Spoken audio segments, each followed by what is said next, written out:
first 10 amendments to the U.S. Constitution, also known as the Bill of Rights, were ratified or passed over 200 years ago. But even though they're a bit, old, these first 10 amendments are still the most debated and discussed section of our Constitution today. So can you remember what they are? Let's take a look. The First Amendment is the freedom of speech, press, religion, assembly, and petition.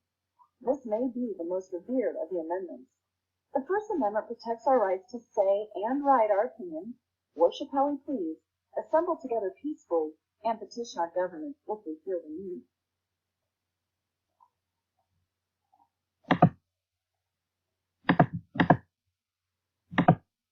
The Second Amendment is the right to bear arms. The original intent of the Second Amendment was to protect colonists from the invading British soldiers, but it now guarantees that you have the right to own a gun to defend yourself and your property. The Second Amendment is probably one of the most debated amendments. If the founders would have added even just a simple comma, it would have better demonstrated what they were intending it to mean. The issue probably won't ever come to a unified agreement unless the Supreme Court makes a definitive rule. The Third Amendment is called the Quartering Amendment.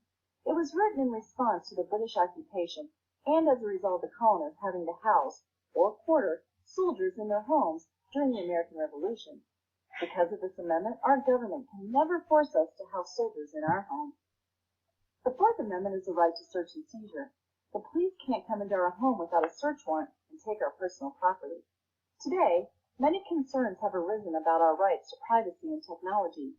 For example, can the government track your location with your smartphone, or can social media postings such as on Facebook and Twitter be used without a warrant?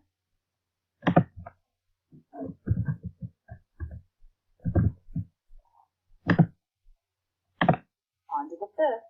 It's all about due process.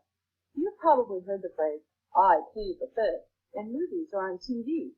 They're talking about the Fifth Amendment, which says that you don't have to take the witness stand against yourself if you may end up incriminating yourself.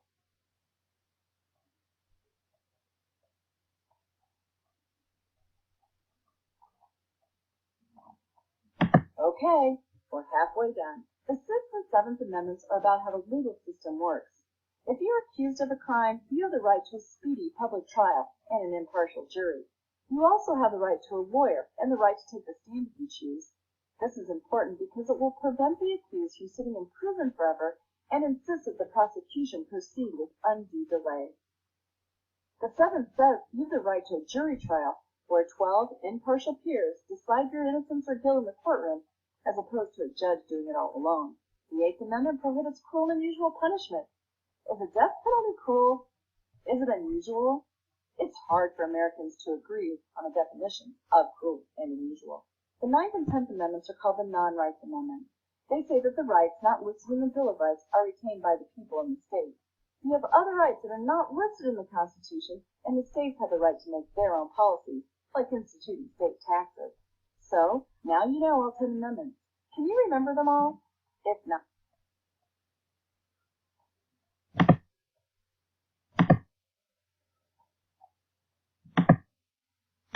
remember this. The Bill of Rights are a crucial piece of American history, and though society has undergone many changes these past 200 and some years, the interpretation and application of these amendments are as vital today as they were when they were written.